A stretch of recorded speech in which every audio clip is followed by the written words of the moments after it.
17 दिसंबर 1995 waste Bengal के जिला पुरुलिया। यार यहाँ एक ऐसा ऑपरेशन हुआ जिसने हिंदुस्तान को ही नहीं पूरे विश्व को हिला दिया। किसान यार हर रात की तरह सोच रहा था कि आज तो बरसात होगी, लेकिन 17 दिसंबर की रात को बरसात तो हुई, लेकिन पानी की नहीं, हथियारों की। It was the 18th of December 1995. A mysterious weapon consignment was dropped from the sky. आसमान से हजारों हथियार गिरे, अम्युनिशंस गिरे, रॉकेट लॉन्चर्स गिरे, ग्रेनेड्स गिरे। लेकिन आज 30 साल पूरे हो चुके हैं। कई सरकारें आई, कई सरकारें गई, सभी एजेंसियों ने अपना अपना इन्वेस्टिगेशन किया, लेकिन इस 30 सालों में आज तक ये पता नहीं चल पाया कि ये हथियार हिंदुस्तान की धरती में क्यों गिराए गए।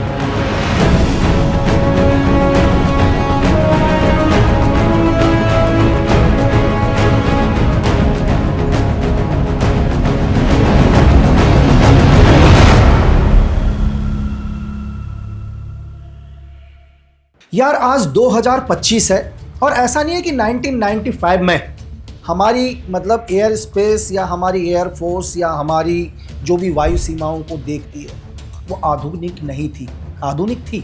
अगर उस टाइम भी हमारे देश की सीमाओं में कोई भी प्रवेश करता तो हमारे रडार्स बता देते, बिल्कुल हम आधुनिक थे। और उस टाइम जो सरकार थी, उस टाइम प्रधानमंत्री पीवी नरसिम्हा राव हुआ करते थे यार।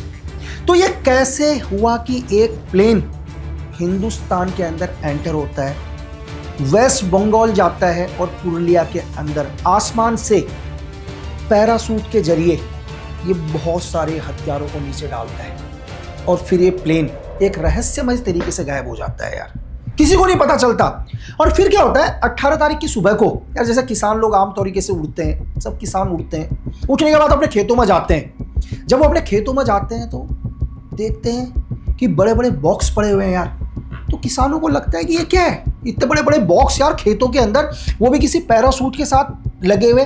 तो किसान और जो भी लोग हैं वो उन बॉक्स को खोल कर देखते हैं तो शॉक हो जाते हैं। उन बॉक्सों के अंदर AK-47 रॉकेट लॉन्चर्स, दुनिया भर का अम्युनिशंस, हैंड ग्रेनेड। और ये एक ही जगह नहीं था, आसपास के 3-4 गांवों के अंदर। और मतलब गांव वालों ने क्या किया, गांव वालों ने जितने हथियार ले जा सके वहां से ले जाए। लेकिन ये बात वहां की लोकल इंटेलिजेंस इन्हूर तक पहुंचती है, बंगाल की प्रशासन तक पहुंचती है, बात सीधे दिल्ली आती है। और हमारी यार चाहे हमारी जो भी PMO हो, सीक्रेट सर्विस हो, IB हो, RNW हो, MI हो, जो भी है, सबके साथ हिल जाते हैं। एक ही चीज, बंगाल। जब बंगाल में पहुंचते हैं देखते हैं पूरे वेपन्स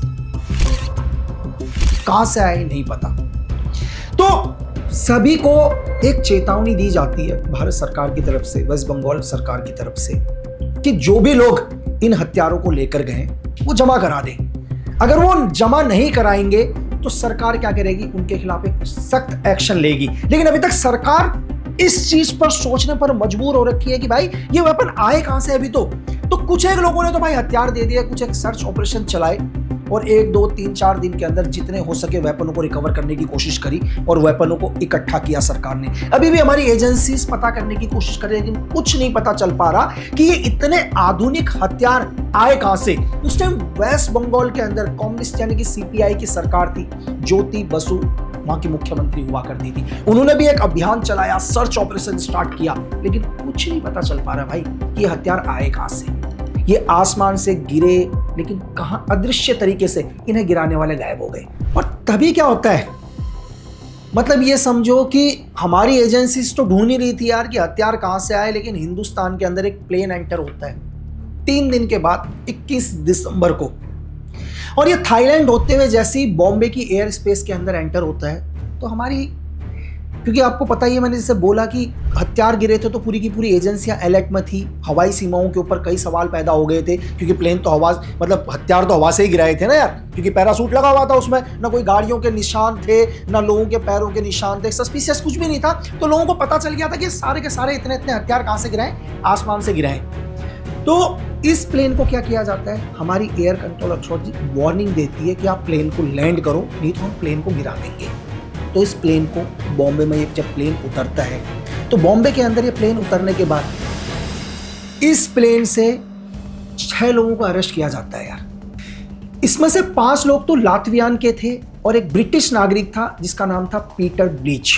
इन 6 को जब अरेस्ट करके लाती है एयर कंट्रोल, जो हमारी एयरफोर्स है या एजेंसीज है, और इनसे पूछताछ करना शुरू करती है, और यहाँ बंगाल से रिपोर्ट आती है कि 300 AK-47 हथियार बरामद हुए हैं, 15,000 से ज़्यादा अम्युनिशंस को पकड़ा गया है, कई रॉकेट लॉन्चर पकड़े गए हैं जो एंटी टैंक थे, जो टैंकों को बर्बाद करने के काम पर आते थे या एयर स्पेस के अंदर उड़ते हुए प्लेन को गिराने के काम में आते थे, हैंड ग्रेनेड, कई माइंस, M14, M16, ये सारे रिकवर होते हैं। तो सरकार तो वैसी शौक में थी यार, लेकिन ये लोग जो बोलते हैं उससे सरकार और भी हिल जाती है।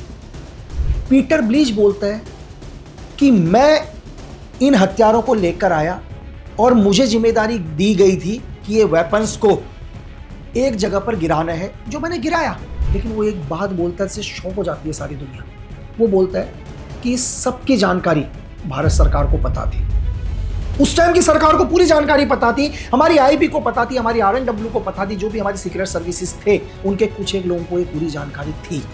और वो बोलता है कि लेकिन इस पूरी प्लानिंग जो है वो किम डेवी को पता है, और अब किम डेवी से पूछ लो। अब जैसे किम डेवी का नाम लेता है वो, तो भाई 5 तो मैंने जैसे आपको बोला कि लातवी के नागरिक पकड़े गए थे, 6ठा ये था, अब किम डेवी तो कोई है ही नहीं। तो यहां पर एक और चीज कि ये कैसे पॉसिबल है कि बॉम्बे के एयरपोर्ट पर एक प्लेन उतरता है, और ये सोचो कि उससे पहले 3 दिन से पूरा हिंदुस्तान हिला हुआ है, लेकिन प्लेन के उतरने के 4-5 घंटे के अंदर अंदर जब इन लोगों से पूछताछ हो रही है, इन 6 लोगों से पूछताछ, एक ब्रिटिश का और 5 लातविया का, इतनी देर में इस केस का मास्टरमाइंड गायब हो चुका है। आज भी एक एयरपोर्ट के अंदर से बिना उनकी मर्जी के एक सुई बाहर नहीं आ सकती, और जिस टाइम पूरा देश हिला हुआ है, इस केस का मास्टरमाइंड गायब होना। तो सीधे बात आती है सरकार के ऊपर कि नहीं, कहीं ना कहीं उस किम डेवी को बाहर निकालने का जो पूरा हाथ है उस टाइम प्रेजेंट गवर्नमेंट का है। कुछ एक सोर्सेज ये भी कहते हैं कि जैसे ये प्लेन लैंड हुआ था, कुछ पावरफुल लोगों को इस बारे में पता चल गया था, और उन्होंने अपने एक मेंबर ऑफ पार्लियामेंट भेजा और सीधे किम डेवी को उस एयरपोर्ट से बाहर निकाला और वाई नेपाल होते हुए उसे यहां से डेनमार्क भेज दिया। एजेंसी पूछती है तो पीटर बताता है कि ये जो प्लेन था, ये कराची से उड़ान भरी थी इस प्लेन ने, मतलब 16 दिसंबर को। इसके बाद ये हिंदुस्तान के एयर स्पेस के अंदर एंटर होता है प्लेन, और ये प्लेन बनारस में उतरता है, वहां पर फ्यूल भराता है, और 7 घंटे तक ये प्लेन होल्ड रहता है। उसके बाद ये प्लेन क्या करता है, दी लोकेशन जैसे वेस्ट बंगाल की एयर स्पेस में एंटर होता है, और प्लेन बिल्कुल नीचे आता है जहां से ये आसानी से हथियारों को गिरा सके। तो ये आधी रात के टाइम क्या करते हैं, प्लेन को महज 1000 फीट की हाइट पर लाके सारे हथियारों को बॉक्स में पैक करे हुए थे जो पहले से ही, उनको पैरासूट की मदद से क्या करते हैं, गिरा देते हैं, और ये प्लेन इसके बाद थाईलैंड की स्पेस के अंदर चला जाता है। यार सबसे रहस्यमयी चीजें जो धीरे धीरे खुलेंगी, मैंने क्या बोला कि पिछले 30 सालों के अंदर भी आज भी ये केस क्या है, एक रहस्य की तरह है। सभी एजेंसी ने इस पर काम किया, लेकिन यकीन से आज तक कभी किसी ने कुछ नहीं कहा। आज तक भी ये केस हमारे कोर्ट पर पेंडिंग है, आज तक भी इसका निष्कर्ष नहीं निकला कि आखिर ये हथियार क्यों आए। मैं सिर्फ आपको थ्योरीज बताता हूं ताकि मैं इसे सॉल्व करने की कोशिश करूं। ये मेरे अपने व्यक्तिगत विचार होंगे, आप सिर्फ सुनना। अगर मैं इस पूरी थ्योरी को समझाऊं तो हमें थोड़ा सा इतिहास में आना पड़ेगा। यार जब 1950 के अंदर क्या हुआ, हिंदुस्तान आजाद हो चुका था, और उस टाइम 2 सुपर पावर देश थे दुनिया के अंदर, एक था USSR और दूसरा अमेरिका था। दोनों पावरफुल बनना चाहता था यार, दोनों का एक ही मकसद था कि दुनिया में सिर्फ उनका राज हो, चाहे USSR हो चाहे अमेरिका हो। दोनों के इस कोल्ड वॉर में दुनिया पिसती जा रही थी, और धीरे धीरे समय आगे बढ़ता गया। यार इसी दौर में एक संगठन पैदा हुआ, आनंद मार्ग। प्रभात रंजन सरकार, जिन्हें आप आनंद मूर्ति बाबा भी कहते हैं। यार इस संगठन का काम था योग, ध्यान, सेवा, लेकिन जो हमारी गवर्नमेंट थी ना यार, वो हमेशा इसको एक सस्पिशियस नजर से देखती थी। तभी इमरजेंसी के टाइम में इंदिरा गांधी जी ने इस संगठन को बैन भी किया था।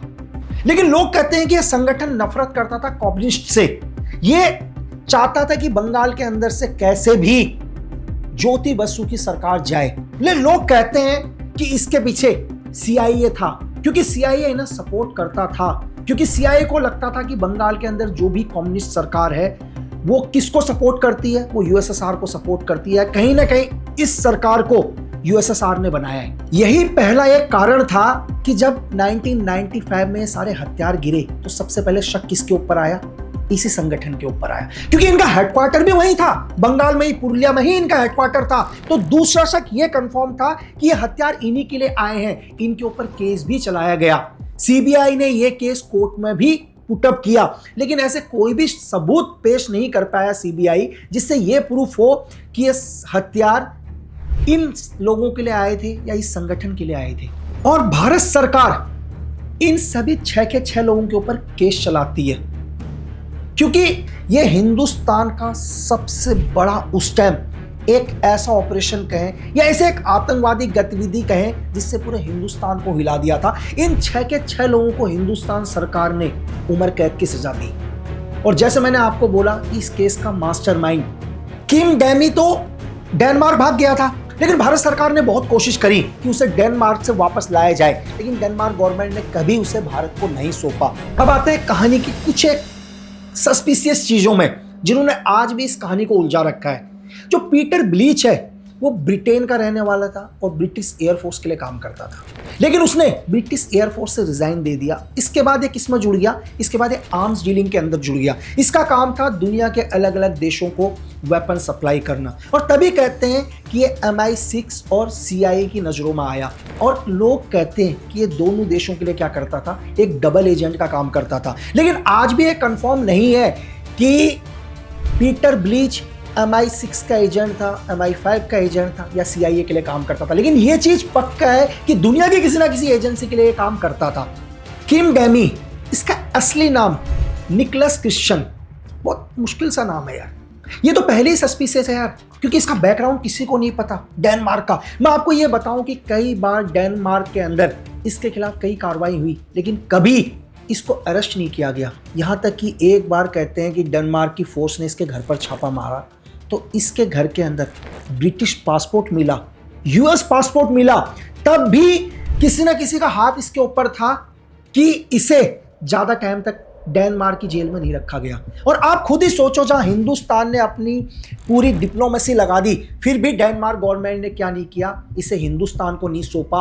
आज भी इसे हिंदुस्तान को नहीं सौंपा। बट डेनमार्क गवर्नमेंट ने सिर्फ एक ही चीज बोल दिया कि किम डैमी कहता है कि उसके साथ भारत के अंदर एक अच्छा आचरण नहीं किया जाएगा, इसीलिए उसे भारत को डिपोर्ट ना किया जाए। यार एक चीज बताओ, एक आदमी हमारे देश की सीमाओं के अंदर आता है, हमारे देश में हथियार गिराता है और फिर वो कहता है कि भारत उसके साथ एक अच्छा आचरण नहीं करेगा। क्या सिर्फ इस पॉइंट पर डेनमार्क गवर्नमेंट भारत को नहीं दे रही है या वजह कुछ और है?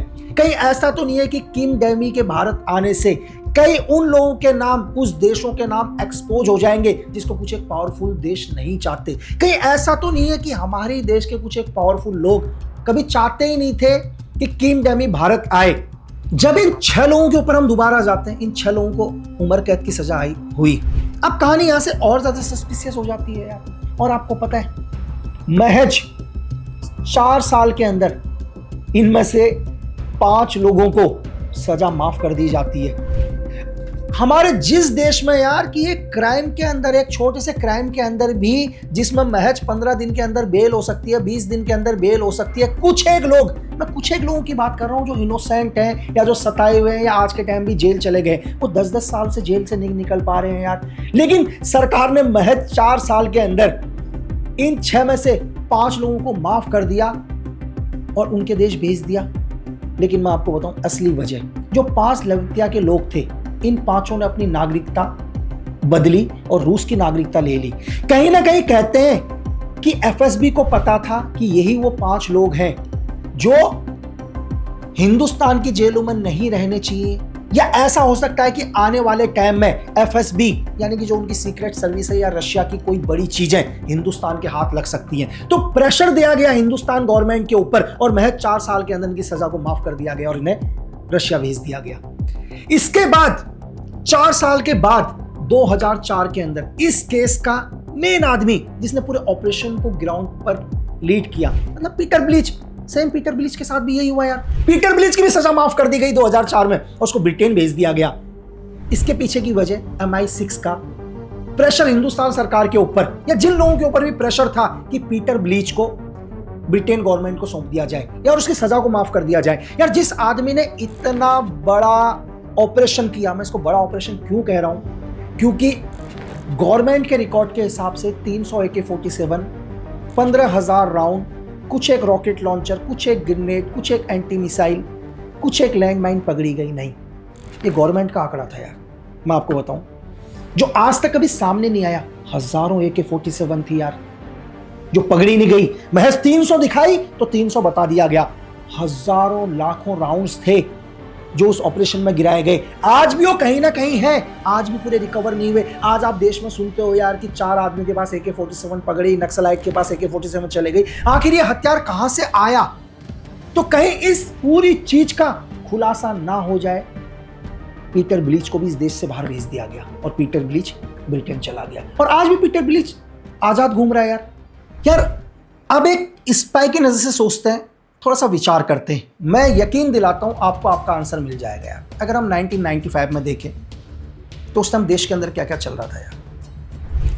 देश के अंदर कश्मीर का अपना मुद्दा चल रहा था, पाकिस्तान का एक अलग मुद्दा, नॉर्थ ईस्ट का मुद्दा, बिहार के अंदर CPI आई, इनके अंदर आपसी लड़ाई, कांग्रेस को सरकार चाहिए थी, वेस्ट बंगाल के अंदर भी म्यांमार का एक अपना फाइट चल रहा था यार।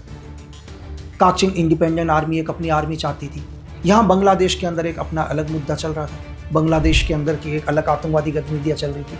ये पूरे आसपास का मैं आपको बता रहा हूं। अब यहीं पर थ्योरी कि अगर ये हथियार FSB भेज रहा है, यानी कि रशिया भेज रहा है, तो रशिया का क्या मकसद हो सकता है? हो सकता है कि रशिया इन हथियारों को भेज रहा हो बंगाल के CPI या M के लोगों को, ताकि वो मजबूत हो सके, क्योंकि उन्हें पता था कि कहीं ना कहीं क्या है, कांग्रेस बंगाल को भी अपना बनाना चाहती है।